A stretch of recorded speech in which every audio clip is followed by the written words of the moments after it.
যতই ঝগড়া গন্ডগোল করো আর যাই করো, স্বামীর থেকে আপন পৃথিবীতে আর কেউ হয় না। ঠিক আছে? আজকে এই স্বামী যদি চোখটা বোঝে, তাহলে বুঝতে পারবা যে জগৎ কত কঠিন। এক মুঠো ভাতের জন্য যত মানুষের দুয়ারে যাবা, তত মানুষের কাছে লাথি খাবা। লাথি ছাড়া কেউ দুমুঠো ভাত দেবে না। বহুত মানুষই বড় বড় লেকচার দেবে স্বামী পয়সা থাকতে, যে ওই স্বামী খারাপ, খ্যাস খ্যাস করে, সংসার করার দরকার নেই, চলে আয় দিনই, সাইডে চলে আয় দিনই।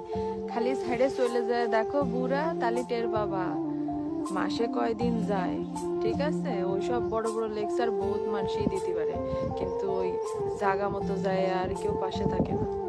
ঠিক আছে? সেই জন্য যতদিন বাইসে আছে ততদিন স্বামীর সেবা যত্ন করো, স্বামীর কথা মতো চলো। আল্লাহ তাআলা কোরআনেই বলিছে যে আমি যদি, আমাদের নবীজি সাল্লাল্লাহু আলাইহি সাল্লাম বলিছে যে আমি যদি আল্লাহ ছাড়া আর কাউরে সিজদা করার জন্য বিধান দিতাম, তাহলে বলতাম প্রত্যেক বিবাহিত নারী তার স্বামীর পায়ে সিজদা